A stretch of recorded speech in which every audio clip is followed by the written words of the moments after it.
All right, Sheikh, I had a few questions. The first one you mentioned about these scholars from different schools that had somewhat of a preference for a certain Qira'at.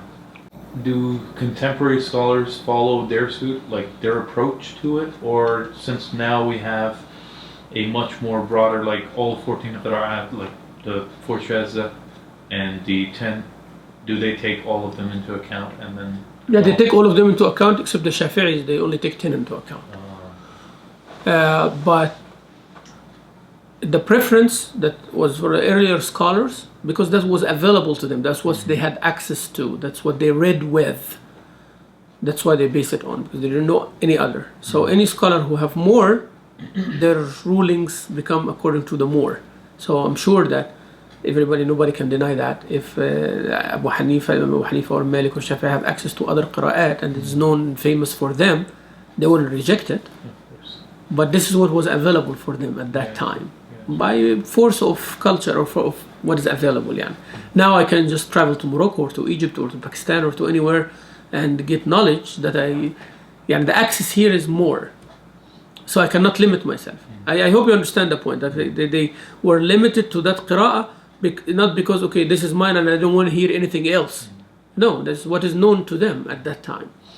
But after that, all the qira'at available for us, so we cannot deny. Unless those who say that we just take the mutawatir. That's a different game now. So it is not about what is available for us. No, they have another condition. Whatever available, it has to be like this to be accepted. So you say Shafi'i are the only one that accepts 10? Yeah, they accept the 10. But other than the Shafi'i, they have bigger horizons. Yeah.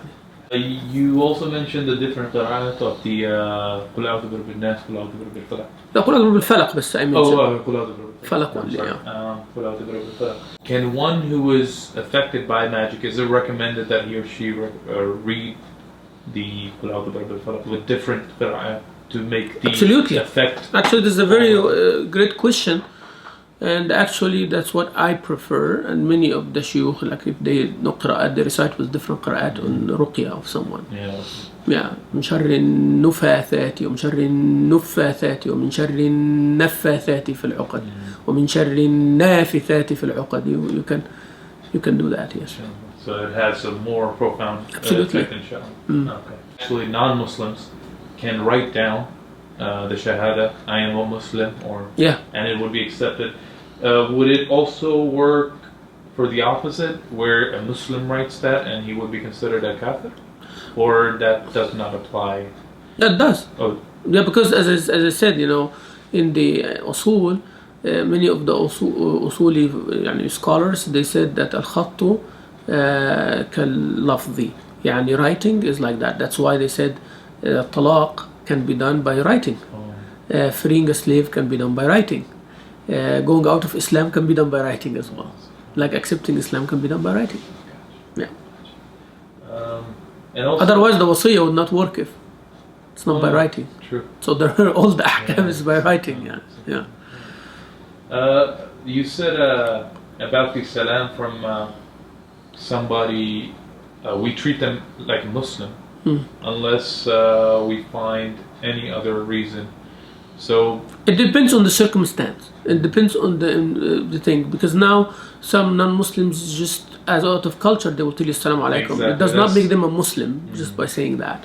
We're talking about a certain situation, certain context, that fear of identifying oneself. Otherwise, there's some harm will come.